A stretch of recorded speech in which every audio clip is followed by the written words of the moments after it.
Nah, kemudian terakhir ini nggak boleh lama-lama. Kalau lama-lama nanti sampean pinternya nyanyi saya. Jadi sudah. Tapi nggak apa-apa lah. Saya ini termasuk kiai yang sudah diundang. Ini termasuk Pak MPR, nggak boleh ngundang saya. Pak Nusron apalagi nggak boleh. Itu kalau di kampung sama saya hormat. Kalau di sini kok kayak menteri gitu. Menteri betul tapi. Lawang gurunya dia itu teman saya gitu. Jadi tanya ini kalau nggak percaya. Makanya kalau sama saya beliau cium tangan, saya sebetulnya ya nggak siap dicium tangan menteri itu nggak siap. Apalagi dihormati Pak Nazar nggak siap lah. Nanti dikira minta haji malah repot. repot. Saya ini tadi bisik-bisik itu urusannya ilmu tasawuf, ya ada urusannya dengan haji. Nah, cocokan. Kenapa beliau suka ilmu tasawuf? Saya kan sering lihat beliau ceramah di TV.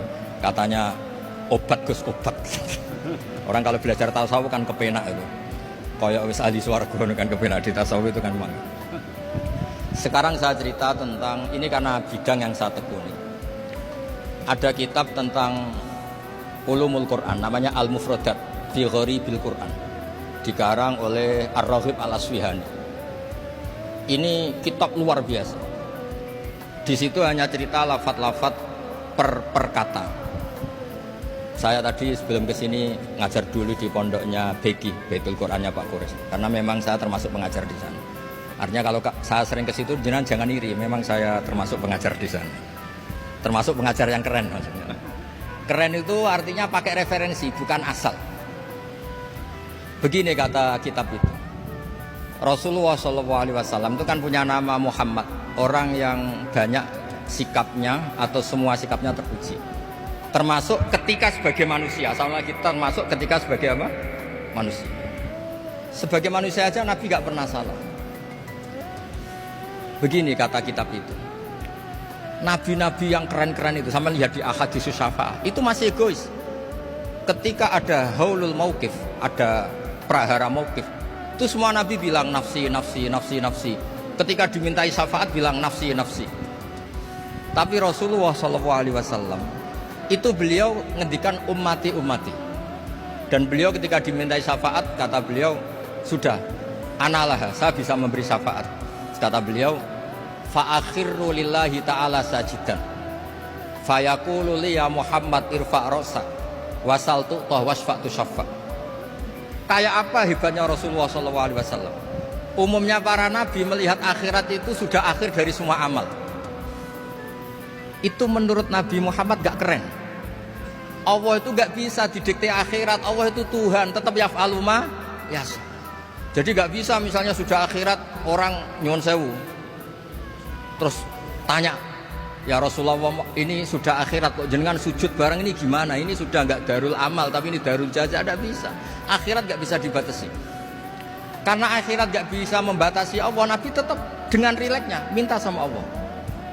Fa ahmaduhu bima hamida 'allamani ya Rabbi. Kemudian saat itu saya muji-muji Allah dengan pujian yang luar biasa. Terus kata kitab itu, fa Muhammadun Ahmadu min ghairihi. Makanya beliau punya nama Ahmad. Ahmad itu afal tafdil, bukan fi'il mudhari' waqi' mutakallim. Ini pernah madrasah dulu di Kutsian. Tamat.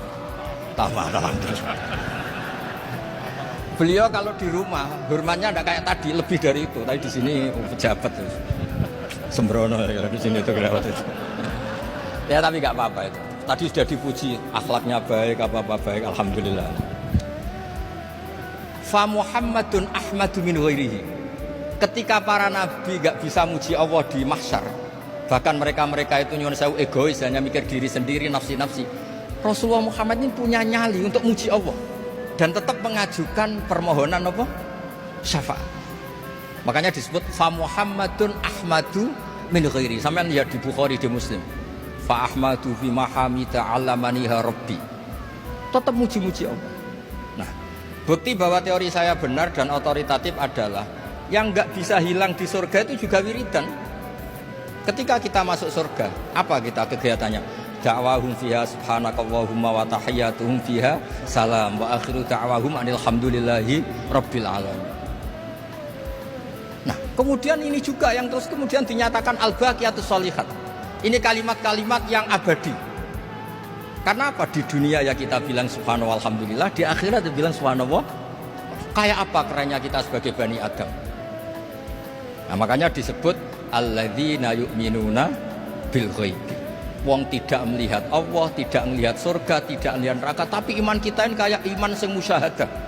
Iman sing hakul yakin ainul